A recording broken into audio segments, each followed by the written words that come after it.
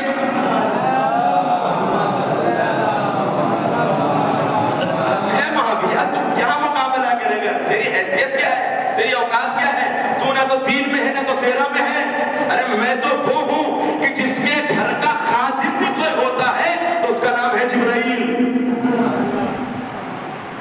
جبرائیل ہمارے گھر کا نوکر ہے، جبرائیل ہمارے گھر کا خادم ہے، تو ہم سے کیا مقابلہ کرے گا؟ یہ ہے امام حسن مجتبیٰ۔ اور کیا اعتراض کرتے ہیں امام کے اوپر؟ کہتے ہیں کہ امام حسن مجتبیٰ کی نسل میں کوئی امام نہیں۔ میں توجہ چاہتا ہوں، کیا کہتے ہیں کہ امام حسن مجتبیٰ کی نسل میں کوئی بھی امام نہیں ہے۔ تو کیسے نہیں ہے؟ میں بتاتا ہوں کہ امام حسن مجتبیٰ کی نسل میں کس طریقے سے امامت آئی ہے اور کس طریقے سے امام ہے۔ دیکھیے، اللہ نے ایک بیٹا امام حسین کو دیا جس کا نام تھا علی، اللہ نے ایک بیٹی دی امام حسن کو جس کا نام تھا فاطمہ۔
ایک مرتبہ پھر سے دو سمندر اکٹھا ہوئے، مرج البحرین یلتقیان یخرج منہما اللؤلؤ والمرجان، دونوں سمندر پھر سے ایک جگہ اکٹھا ہو گئے اور امام محمد باقر دنیا میں آئے۔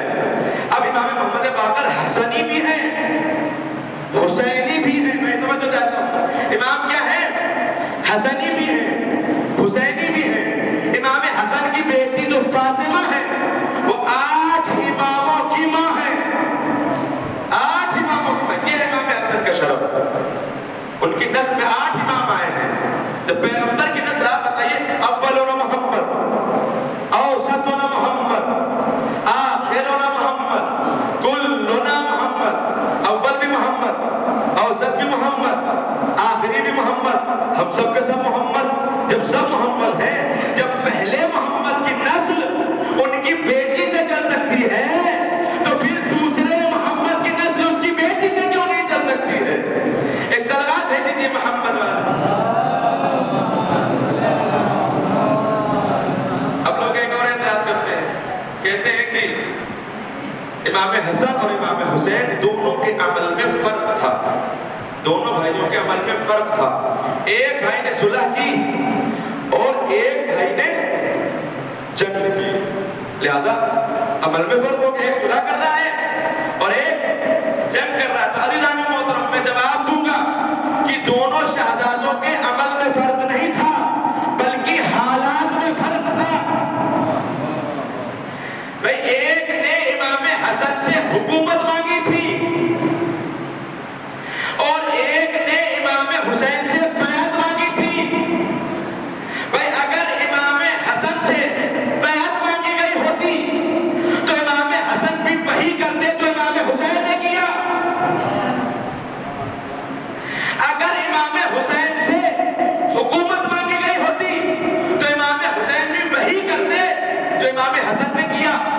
کوئی فرق نہیں دونوں شہزادوں کے عمل میں، کوئی فرق نہیں دونوں شہزادوں کے کردار میں، بلکہ حالات میں فرق تھا۔ ایک سے بیعت مانگی گئی، ایک سے حکومت مانگی گئی۔ جب پہلے والے سے حکومت مانگی گئی تو اس نے کہا کہ حکومت لے جا، یہ تو میرے بابا کے قدموں کی جوتیوں کا صدقہ ہے، یہ میرے بابا کی جوتیوں کا صدقہ ہے، لے جا۔ پھر امام نے کہا لیکن شرط ہے۔ شرط کیا ہے؟ امام نے کہا پہلی شرط تو یہ ہے کہ تو اس بات کو قبول کر کہ ہمارے بابا علی مرتضیٰ کو ممبروں سے گالیاں نہیں دلوائے گا، ہمارے بابا علی مرتضیٰ کو ممبروں سے گالیاں نہیں دلوائے گا۔ اس نے قبول کر لیا کہ ٹھیک ہے میں گالیاں نہیں دلواؤں گا۔ عزیزان محترم، اب جب اس نے قبول کر لیا اس کا مطلب کیا ہوا؟ وہ گالیاں دلواتا تھا۔ امام حسن نے لکھوا کر اسے اقراری مجرم بنا دیا کہ تو بھاگ کے نہیں جا سکتا، تو گالیاں دیتا ہے، لہذا اس نے قبول کر لیا کہ میں گالیاں نہیں دوں گا۔ پھر امام نے کہا کہ تو یہ بھی قبول کر کہ تو قرآن اور سنت پہ عمل کرے گا۔ اس نے کہا کہ جی میں قرآن پہ بھی عمل کروں گا، سنت پہ بھی عمل کروں گا۔ اس کا اس بات کو قبول کرنا یہ اس بات کی دلیل ہے کہ وہ نہ تو قرآن پہ عمل کرتا تھا نہ تو سنت پہ عمل کرتا تھا، نہ تو قرآن پہ عمل کرتا تھا نہ تو سنت پہ عمل کرتا تھا۔ آپ انصاف سے بتائیے شرط کون لکھتا ہے؟ شرط وہی لکھتا ہے جو جیتتا ہے، ہارنے والا کبھی بھی شرط نہیں لگاتا۔ شرط اسی کی مانی جاتی جو جیتتا ہے۔ امام حسن مرتضیٰ نے شرط لگا۔ اچھا، وہ ممبروں سے گالیاں دلوایا کرتا تھا۔ امام نے کہا کہ شرط یہ ہے کہ ہمارے بابا کو ممبروں سے گالیاں نہیں دلواؤ۔ اس نے قبول کر لیا۔ اچھا، پھر بعد میں انہوں نے اس عہد کو، اس پیمان کو توڑ دیا۔ پھر ایک زمانہ آیا عمر ابن عبدالعزیز کا، پھر گالیاں شروع ہو گئی تھی۔ پھر عمر ابن عبدالعزیز کے دربار میں ایک یہودی آیا اور آنے کے بعد میں کہنے لگا کہ مجھے بادشاہ کی بیٹی سے شادی کرنی ہے اور ایسا بادشاہ جو مسلمان ہو۔ ایک مرتبہ جیسے اس نے کہا کہ مسلمانوں کے بادشاہ کی بیٹی سے شادی کرنی ہے، سب غصہ ہو گئے، لڑنے اور مارنے کے تیار ہو گئے۔ تجھے شرم نہیں آتی؟ تو یہودی ہو کے مسلمانوں کے بادشاہ کی بیٹی سے شادی کرے گا؟ کہا اچھا تو پھر یہ بتاؤ علی کون تھے کہ جس کو تمہارے نبی نے اپنی بیٹی دی تھی؟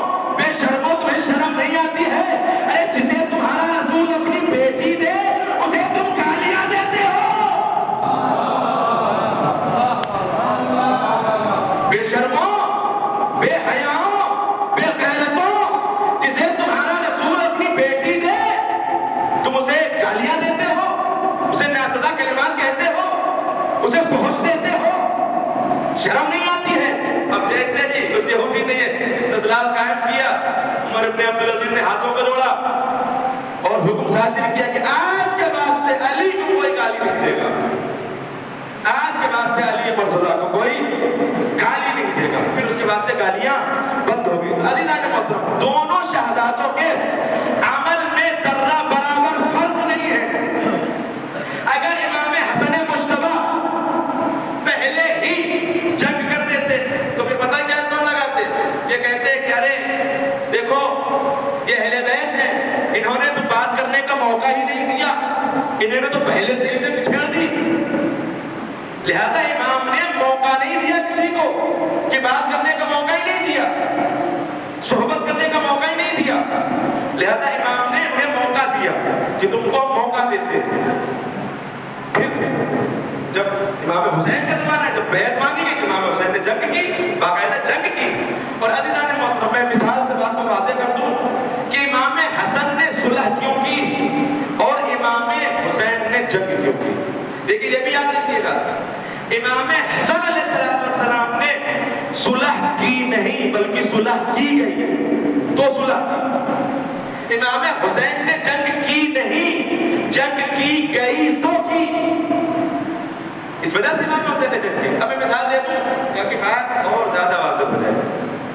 مثال کے طور پر بات یاد رہے کہ امام حسن نے صلح کیوں کی اور امام حسین نے جنگ کی۔ اب مثال دیکھیے، مثال سے انشاءاللہ بات اور زیادہ واضح ہو جائے گی۔ مثال کے طور پر آپ ایک ڈاکٹر کے پاس میں گئے، ایک طبیب کے پاس میں گئے معالجے کے لیے، علاج کرانے کے لیے۔ ڈاکٹر نے آپ کو پرچے پہ کچھ دوائیاں، کچھ کیپسول لکھ دیے اور کہا کہ جا کے لے لیجئے، آپ کھا لیجئے گا، آپ کو فائدہ ہو جائے گا۔ آپ گئے میڈیکل اسٹور پہ، آپ نے دوائیاں لی اور کھائیں، آپ کو فائدہ ہو گیا۔ اب 10 سال کے بعد پھر آپ ایک اور دوسرے ڈاکٹر کے پاس میں گئے، اس ڈاکٹر نے کہا کہ اب تمہارا چیر پھاڑ ہوگا،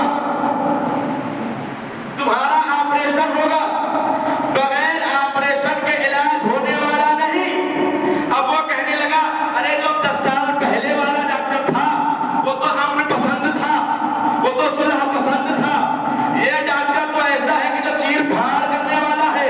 ہر کوئی جواب دے گا احمد، پہلے تیرے اندر کم بیماریاں تھیں اور ایسی بیماریاں تھیں کہ جس کا علاج دوائیوں سے ہو سکتا تھا، لیکن اب ایسی بیماری لاحق ہو گئی ہے کہ بنا چیر پھاڑ کیے ہوئے، بنا آپریشن کیے ہوئے تمہارا معالجہ نہیں ہو سکتا۔ تو عزیزان محترم، امام حسن مجتبی نے یہی دیکھا کہ معاویہ کی منافقت کو صلح کی دوائی سے چھپایا جا سکتا ہے۔ امام حسن مجتبی نے یہی دیکھا کہ معاویہ کی منافقت کو، معاویہ کے مکر و فریب کو، اس کی مکاری اور عیاری کو صلح کی دوا سے چھپایا جا سکتا ہے، دبایا جا سکتا ہے، لہذا صلح کی۔ لیکن جب امام حسین علیہ السلام نے دیکھا یہ بہت پلید ہے، یہ بہت خبیث ہے، اب صلح کی دوا سے کام چلنے والا نہیں ہے، لہذا امام حسین نے اب یہ اختیار کیا گیا ان کا آپریشن کیا جائے۔ ایک سلوات بھیج دیجئے محمد والا۔ لہذا امام حسین علیہ السلام نے جنگ کی۔ تو اب آپ کو بات سمجھ میں آ گئی کہ یہ دونوں شہزادوں کے عمل میں فرق نہیں تھا بلکہ حالات میں فرق تھا۔ جب جیسے حالات تھے ویسے ہی دونوں شہزادوں نے اختیار کیا۔ اس زمانے میں صلح کا تھا تو صلح کی، اس زمانے میں جنگ کا ماحول تھا تو جنگ کی۔ ایک اور بات مثال دے دوں تاکہ بات اور زیادہ واضح ہو جائے۔ دیکھیے جب الیکشن ہوتے ہیں تو اس میں کیا کہتے ہیں، جب امیدوار کوئی ہوتا ہے اس میں لکھتے ہیں کہ نہ جھکنے والا اور نہ بکنے والا۔ امیدوار کہتا میں نہ جھکنے والا ہوں نہ بکنے والا ہوں، یعنی میں پیسوں پہ بھی نہیں بکوں گا اور کسی باطل کے سامنے سر بھی نہیں جھکاؤں گا۔ بھائی عوام کو یقین دلواتے ہیں نا کہ ہم آپ کی مدد کریں گے، آپ کا کام کروائیں گے، تبھی تو لوگ ووٹ دیتے ہیں، ورنہ کون اسے ووٹ دے رہا ہے؟ کہ میں نہ تو جھکنے والا نہ میں تو بکنے والا۔ میں مثال دیتا تھا کہ بات آتی ہے۔ مثال کے طور پر کسی نے میرے پاس میں اپنی امانت رکھوائی، امانت رکھوائی، بہت قیمتی شے۔ ایک شخص میرے پاس دوسرا آیا، آنے والے کہنے لگا کہ مولانا صاحب وہ مجھے امانت جو آپ پاس رکھی ہے تو مجھے دے دیں. میں نے کہا میں امانت نہیں دے سکتا، کسی کی امانت ہے میرے پاس میں، یہ امانت میں کیسے آپ کو دے دوں؟ اس نے کہا کہ 1 لاکھ روپے لے لیجیے.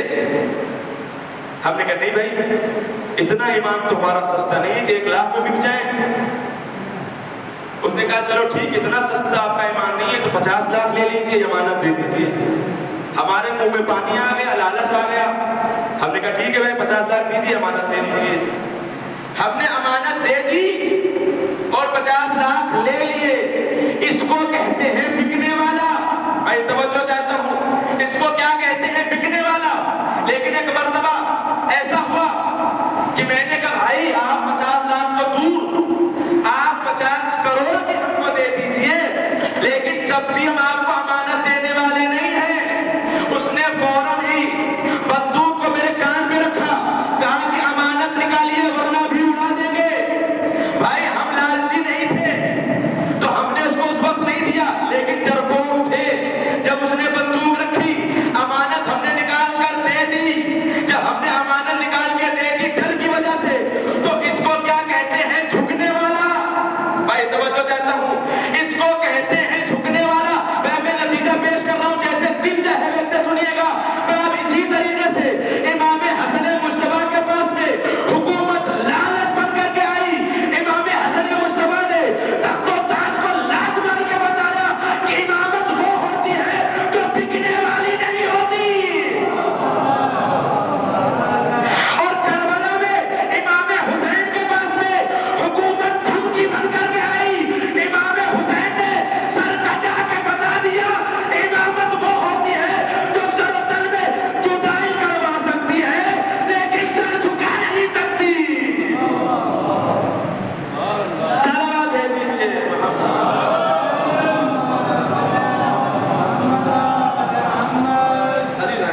یہ ہے امام حسن.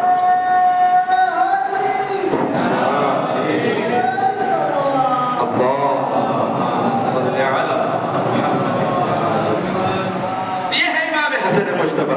ہماری جانیں قربان ہو جائے. اتنے حسین، اس کا نام ہی حسن، اس کی خوبصورتی کا کیا کہنا، اس کا نام ہی حسن، اس کے جمال کا کیا کہنا. ایک شخص مدینے میں آیا اور آنے کے بعد میں کہنے لگا، لوگوں کے درمیان میں گیا اور کہنے لگا مجھے 3 آدمیوں سے ملنا ہے.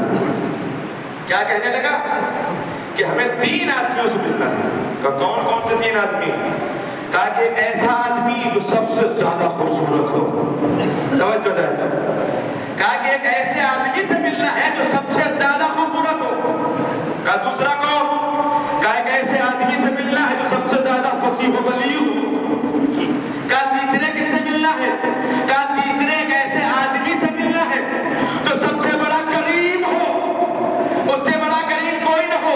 3 آدمیوں سے ملنا ہے جو سب سے زیادہ خوبصورت ہو، جو سب سے زیادہ کریم ہو، جو سب سے زیادہ فصیح و بلیغ ہو. ایک مرتبہ سب نے ایک زبان ہو کر کے کہا ارے تمہیں 3 آدمیوں سے ملنے کی ضرورت نہیں ہے، ارے ہم تمہیں کیوں نہ ایک ایسے ہی آدمی سے ملوا دیں جو سب سے زیادہ خوبصورت بھی ہو، جو سب سے زیادہ کریم بھی ہو، جو سب سے زیادہ فصیح و بلیغ ہو. کہا اس شخص کا نام کیا ہے؟ کہا اس کا نام کوئی اور نہیں بلکہ کریم اہل بیت حسن مجتبیٰ ہے.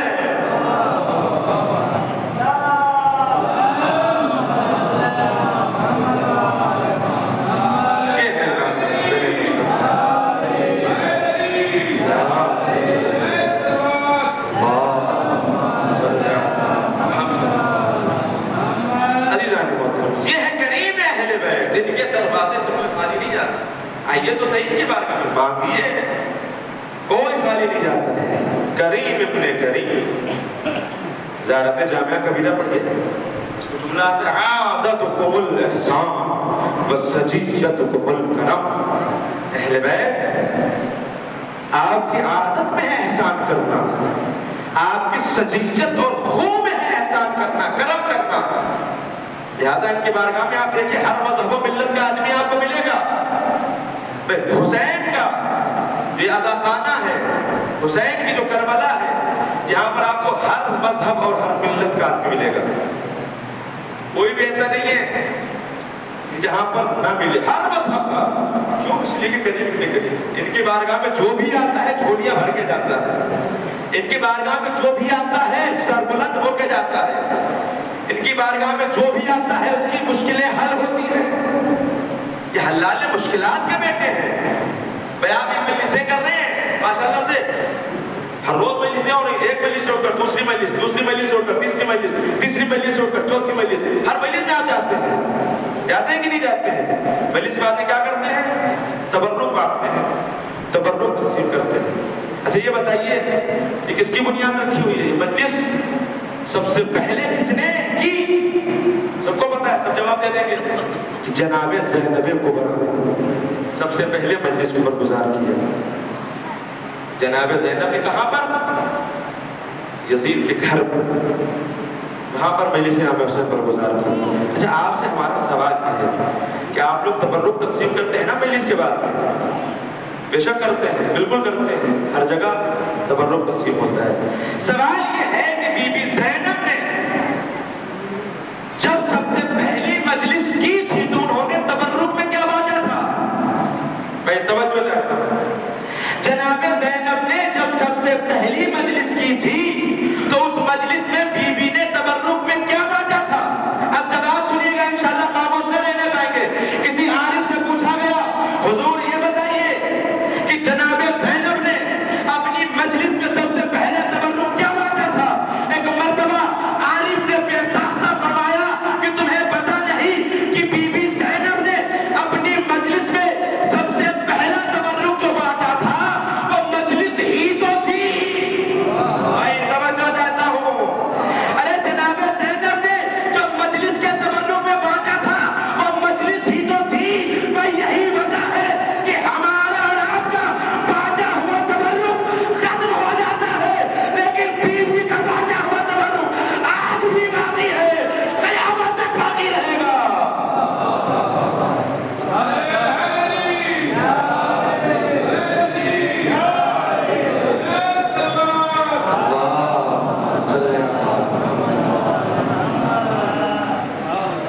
بی بی زینب کا باجا ہوا تبرک آج تک باقی ہے اور تا قیامت باقی رہے گا۔ جناب زینب صلی اللہ علیہ وسلم یہ تھوڑی نہیں ختم ہونے والا ہے، اور آپ دیکھ لیجئے روز بروز ترقیاں ہو رہی ہیں، یہ چراغ عزاداری کے روز بروز جلتے جا رہے ہیں، بڑھتے جا رہے ہیں۔ آپ دیکھ لیجئے اپنے بچپن میں دیکھ لیجئے کتنی مجلسیں ہوتی تھی اور اب دیکھ لیجئے کتنی مجلسیں ہوتی ہیں۔ یہ جناب زینب کا باٹا ہوا تبرک ہے، یہ ختم ہونے والا نہیں ہے، اس میں اضافہ ہوتا رہے گا، جیسے زمانہ بڑھتا رہے گا اس میں اضافہ ہوتا رہے گا، اس میں کوئی کمی آنے والی نہیں ہے۔ تو عزیزان محترم، کریم اہل بیت کا تذکرہ ہے، کریم اہل بیت وہ ہے امام حسن مجتبیٰ جن کے علم کا کیا کہنا، جن کی صحابت کا کیا کہنا، جن کی کرامت کا کیا کہنا۔ جناب زینب انہی کی تو بیٹی بہن ہے، امام حسن مجتبیٰ کی انہی کی بہن ہے۔ اگر امام حسین نے اتنا بڑا جہاد کیا تو بہن کم نہیں تھی، بہن نے بھی بہت بڑا جہاد کیا۔ آپ سن لیجئے امام حسن مجتبیٰ کے بارے میں کہ امام حسن مجتبیٰ کتنے بڑے عالم تھے۔ ایک روایت اس کے بعد آپ کی زحمت کو تمام ربط مسائل کر دیں۔ امام حسن مجتبیٰ کتنے بڑے عالم تھے، کتنا زیادہ علم تھا امام حسن مجتبیٰ کے پاس۔ ایک مرتبہ بادشاہ روم نے ایک شخص کو بھیجا کہ جاؤ یہ زکوٰۃ ہے، زکوٰۃ سونا اور چاندی، سوچئے سونا چاندی اونٹوں پہ لدا اور پیسے بہت سارے، کہا کہ جاؤ سوال کرنا ہے، جو سوالوں کے جواب دے دے اس کو یہ کیا کہتے ہیں، سارے زکوٰۃ سونے اور چاندی کے اس کو دے دینا۔ اب وہ شخص مدینے میں آیا، آنے کے بعد میں کہا کہ بھائی میں مسلمانوں کے رسول سے ملنا چاہتا ہوں، اور ظاہر سی بات جب سب نے جگہ اتنا سونا چاندی سب کے منہ میں پانی آنے لگا، اس زمانے میں عالم اسلام میں بڑی غربت تھی، کہا کہ میں رسول اکرم سے ملنا چاہتا ہوں۔ کہا کہ بھائی دیکھیے رسول تو دنیا سے جا چکے ہیں، ان کی شہادت ہو گئی ہے۔ کہا کہ اچھا ان کی جگہ پہ اگر کوئی بیٹھا ہو تو اس سے ملوا دیجیے۔ کہا کہ ہاں ان کی جگہ پہ بیٹھنے والا ہے، کہا اس سے ملوائیے۔ اب ایک مرتبہ یہ شخص آیا جو بادشاہ روم کی طرف سے آیا تھا، اور ایک مرتبہ جب دربار میں پہنچا، پہنچنے کے بعد میں کہا کہ دیکھیے ہم زکوٰۃ لے کر کے آئے ہیں۔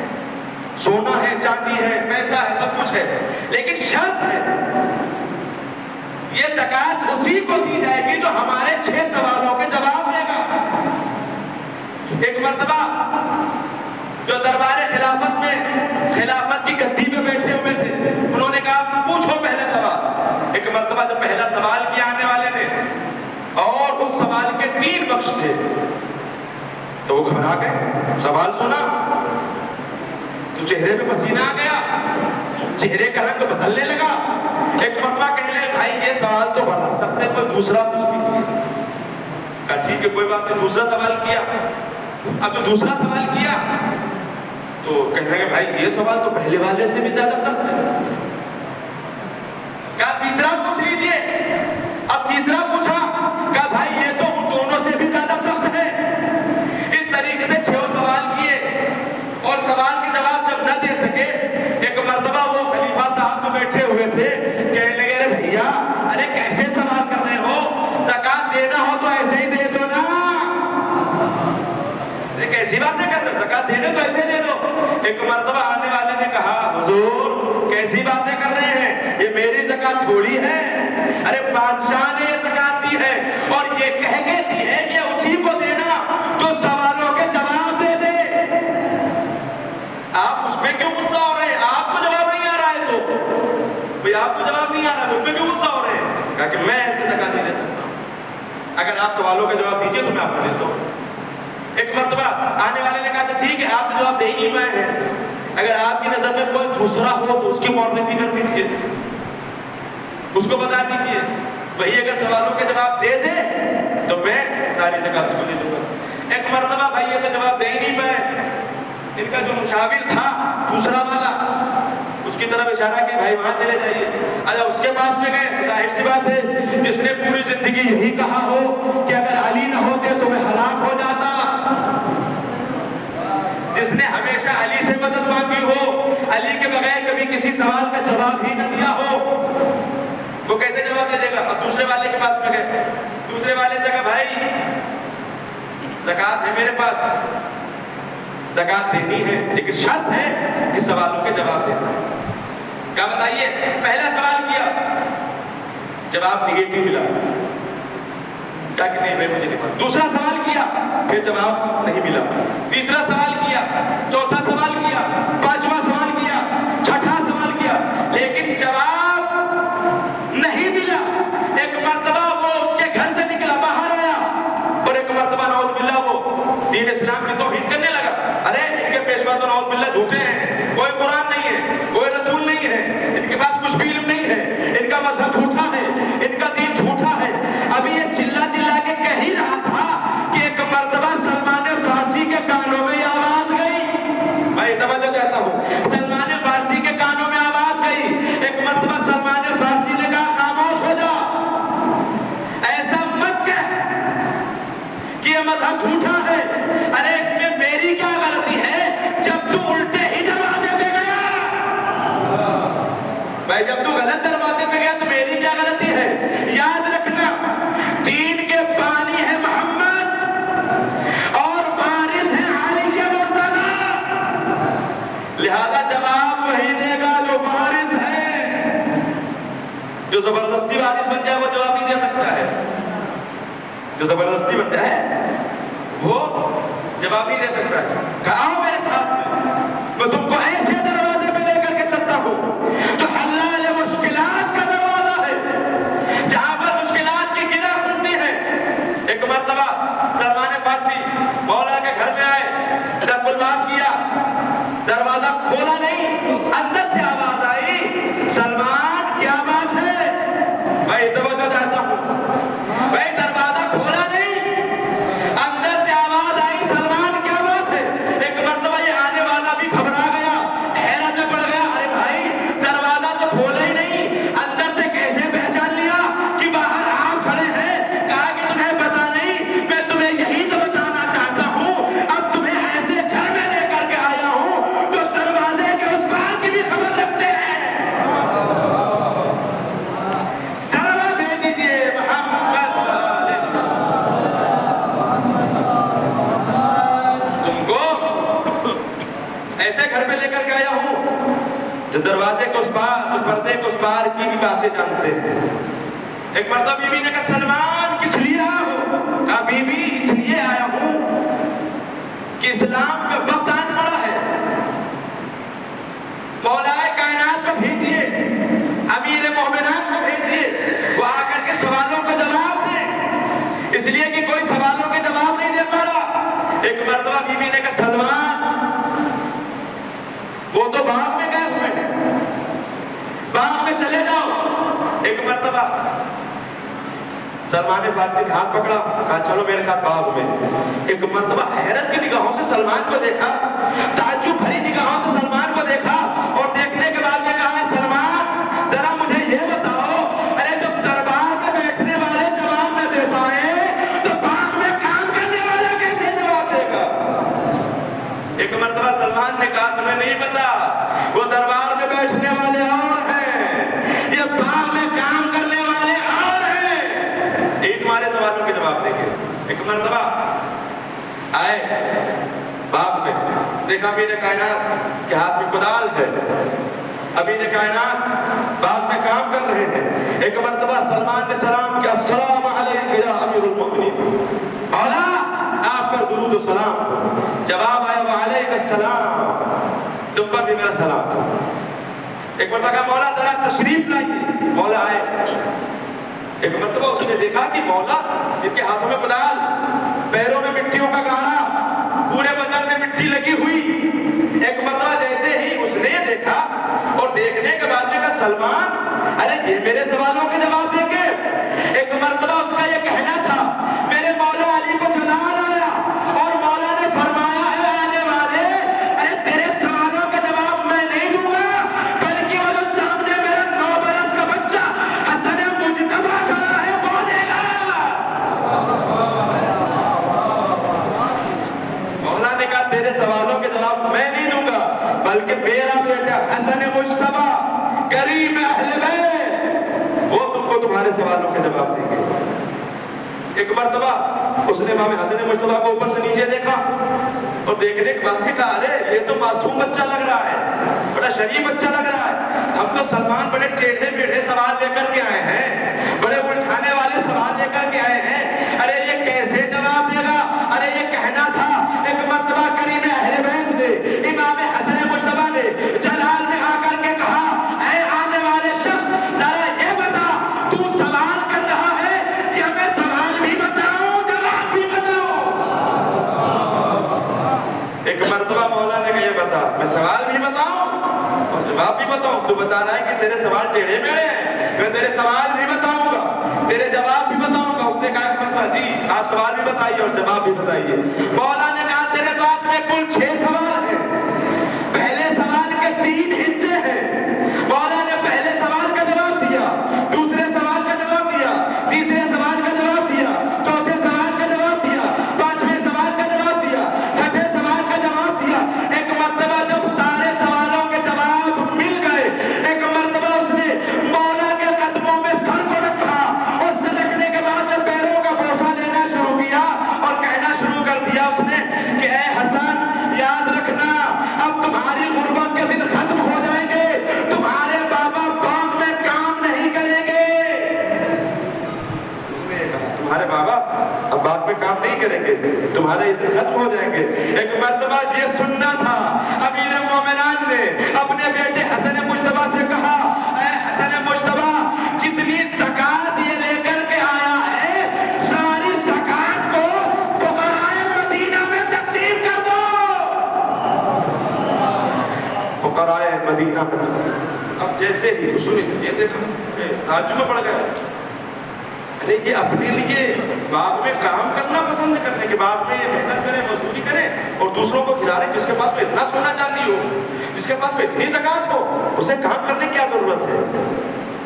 ایک بار تو تعجب میں پڑ گیا کہ امام نے کہا کہ تمہیں پتا نہیں ہے ہم کریم ابن کریم ہیں، یہ ہم مجبوراً کام نہیں کرتے ہیں، تم سمجھ رہے ہو کہ ہم مجبوراً یہاں کام کرتے نہیں، یہ ہم نے اختیاراً اپنے لیے اختیار کیا ہے کہ ہم محنت کریں گے لیکن لوگوں کو کھلائیں گے، ہم مشقت کریں گے لیکن لوگوں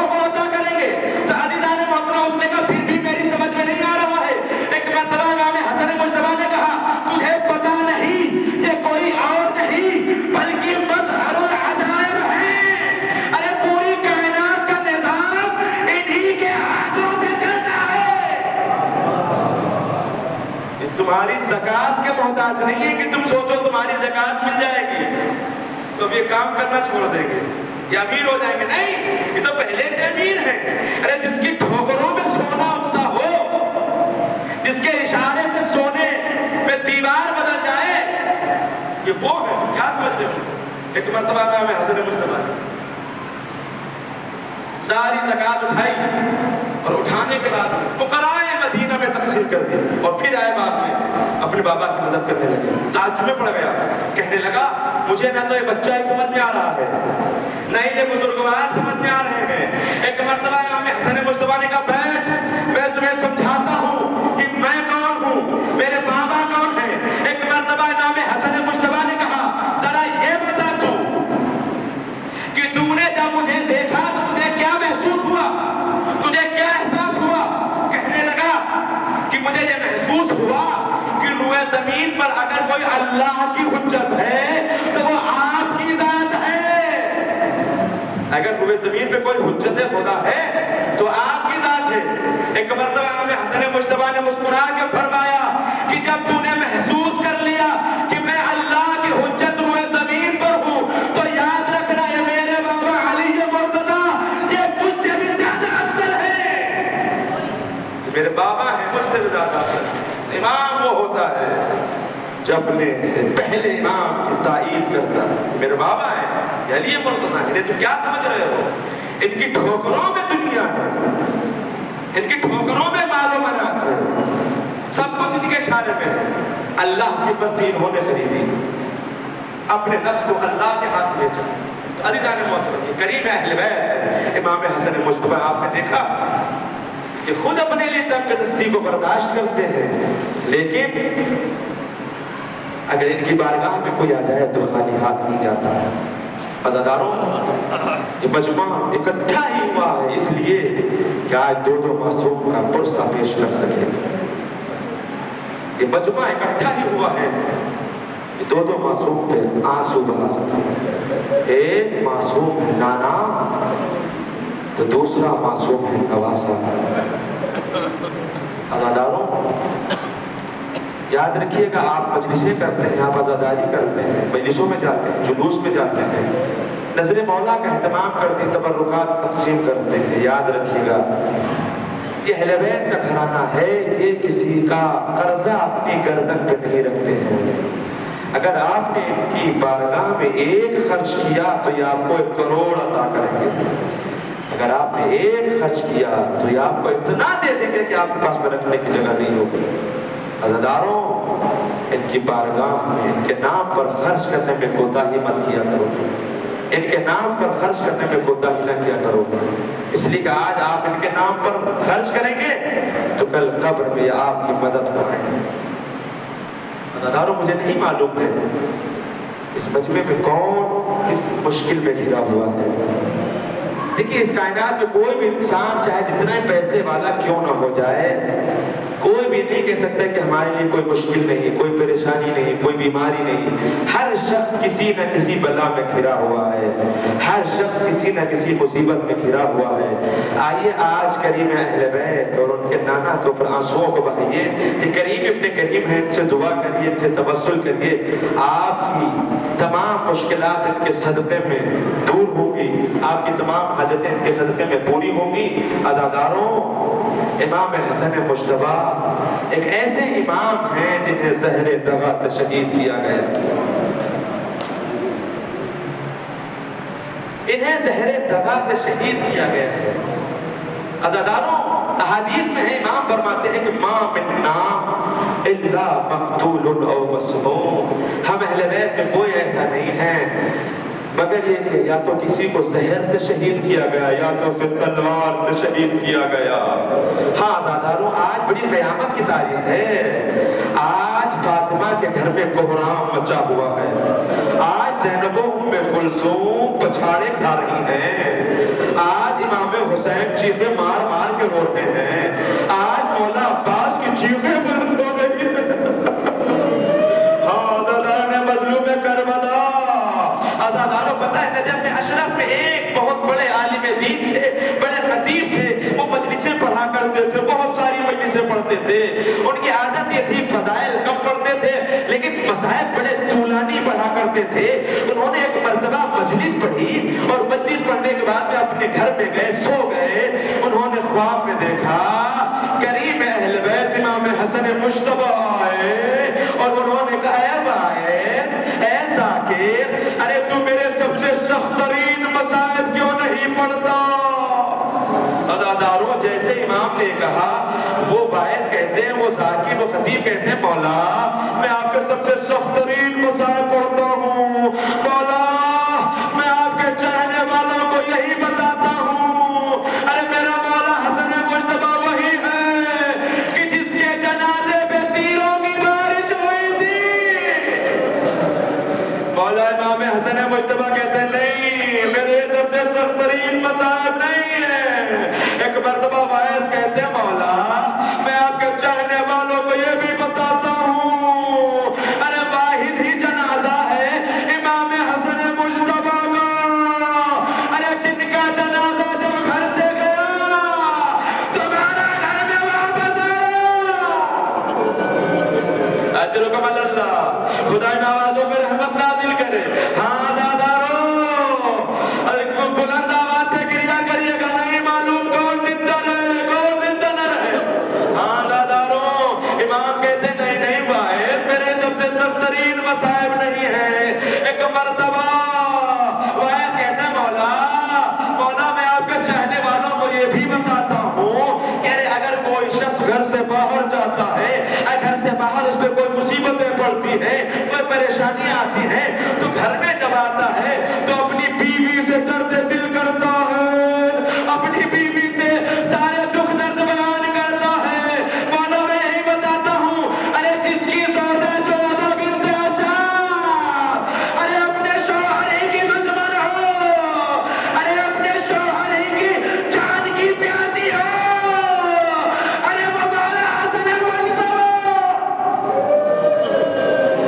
مولا کس سے اپنی مشکل بیان کرے.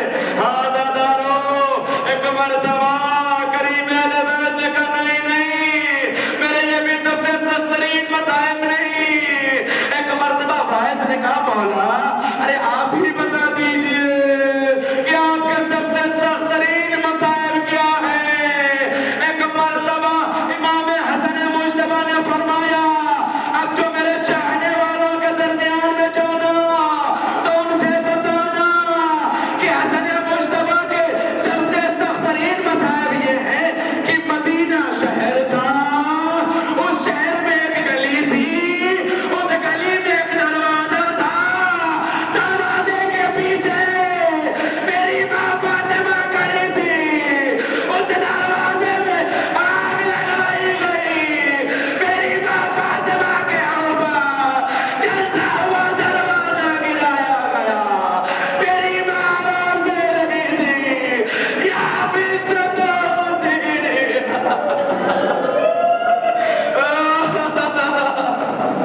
اے فضا میری مدد کو، میرا حسین شہید ہو گیا. امام حسن مجتبی ارے پوری زندگی اپنی ماں کو یاد کر کے روتے رہے. خدا نوازوں پر رحمت نازل کرے. ہاں دادارو، روایتوں میں ملتا ہے کہ امام حسن مجتبی ایک مرتبہ اپنے گھر میں سو رہے تھے.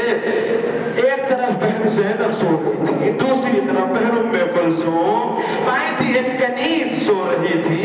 ایک مرتبہ امام حسن مجتبی خواب سے بیدار ہوئے اور بیدار ہونے کے بعد میں بہن زینب کو جگایا اور جگانے کے بعد میں فرمانے لگے اے بہن زینب، ارے میں نے ابھی خواب دیکھا ہے، خواب میں نانا رسول اللہ ہے، ارے وہ فرما رہے تھے کہ کل تم میرے پاس میں آ جاؤ گے.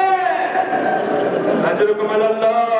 دادارو، ارے جب امام سو رہے تھے نا تو امام کے سرہانے کوزہ رکھا ہوا تھا، کوزے میں پانی تھا.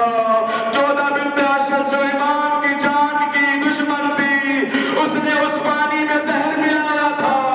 ارے امام حسن مجتبی نے ارے اس کوزے کو اٹھا کے پانی پیا.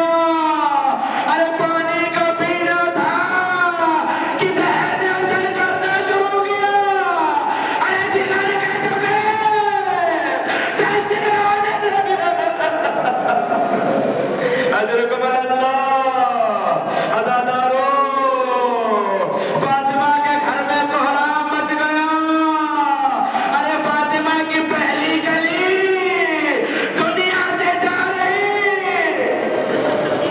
اجرکم اللہ. ہاں دادارو، ایک مرتبہ امام حسین کو پتا چلا، امام حسین بھی آئے، بھیا سے گلے ملے، گلے مل کے رونے لگے. ایک مرتبہ شاہ امام بھی پانی پی لے. ایک مرتبہ امام حسن نے کوزے کو پٹک دیا. عزادارو، وہ اس کوزے میں اتنا زہر تھا جو پانی زمین پہ گرا، زمین بھی ابلنے لگی. ذرا اندازہ لگاؤ کتنا خطرناک زہر ہوگا کہ زمین بھی ابلنے لگی. ہاں عزادارو، ایک مرتبہ امام حسین رو رہے تھے، تمام بیویاں رو رہی تھیں، سبھی لوگ رو رہے تھے. ایک مرتبہ امام حسن مجتبیٰ نے اپنے بھیا حسین سے فرمایا، اے بھیا حسین، سب روئیں لیکن آپ نہ روئیے. اے بھیا حسین، ارے سب روئیں لیکن آپ نہ روئیں. بھیا اس لیے کہ لا یوما کیومک یا ابا عبداللہ. اے بھیا حسین، ارے آپ کے جیسا دن کسی کا دن نہیں ہوگا. ارے بھیا، ہم دنیا سے جا رہے ہیں تو سب رشتے دار موجود، لیکن جب آپ کربلا میں جو جنازے زمین پہ آئیں گے تو کوئی بھی موجود نہیں ہوگا. اجرکم اللہ. عزادارو، ایک مرتبہ امام حسن نے وصیتیں شروع کی. اے بھیا حسین، اے تمہیں غسل و کفن دینا، تمہیں نماز جنازہ پڑھانا. ہاں عزادارو، امام حسن مجتبیٰ کے جسم سے روح پرواز کر گئی. ارے امام حسین نے غسل و کفن دیا. عزادارو، ارے تابو بڑے شان و شوکت سے اٹھا. عزادارو، گھر سے جنازہ نکلا. ایک مرتبہ کسی عورت نے حکم دیا کہ رسول کے پاس میں حسن کے جنازے کو دفن نہیں ہونے دیں گے. اس نے حکم دیا تیروں کی بارش کی جائے. ارے تیروں کی بارش ہوئی، حسن کے جنازے پہ تیر. ارے دونوں بھائیوں کے جنازے میں یہی فرق ہے. ارے ایک بھائی کے جنازے پہ تیر، دوسرے بھائی کا جنازہ تیروں پہ مہر لگا. عزادارو، امام حسن مجتبیٰ کے جنازے پہ جیسے تیروں کی بارش ہوئی، مولا عباس نے تلوار نکالی. آقا بھی اجازت دیجیے میں انہیں سمجھ لوں. امام حسین نے کہا بھیا نہیں، میرے بھیا حسن مجتبیٰ نے جنگ کے لیے منع کیا ہے. نہیں بھیا. عزادارو، ارے جنازہ دوبارہ پلٹ گیا. ارے گھر میں آیا. عزادارو، جناب زینب نے جیسے ہی دیکھا کہ بھیا کا جنازہ خون سے رنگے. ارے بھیا کے جنازے پر ارے تیر پہ واس. جناب زینب نے نہ تو نانا رسول اللہ کے روضے کی طرف رخ کیا، نہ تو بابا علی مرتضیٰ کے روضے کی طرف رخ کیا، بلکہ ماں کی قبر کی طرف رخ کیا اور فرمانے لگی، اماں ذرا آگے تو دیکھیے جسے چکیاں پیس پیس کے پالا تھا، ارے اس کے جنازے پر تیر پہ واس. عزادارو، یہ کہتی جا رہی تھی، بیوی روتی جا رہی تھی. ایک مرتبہ جناب زینب نے تیروں کو نکالنا شروع کیا. تیر نکالتی جا رہی تھی اور پڑھتی جا رہی تھی، انا للہ و انا الیہ راجعون.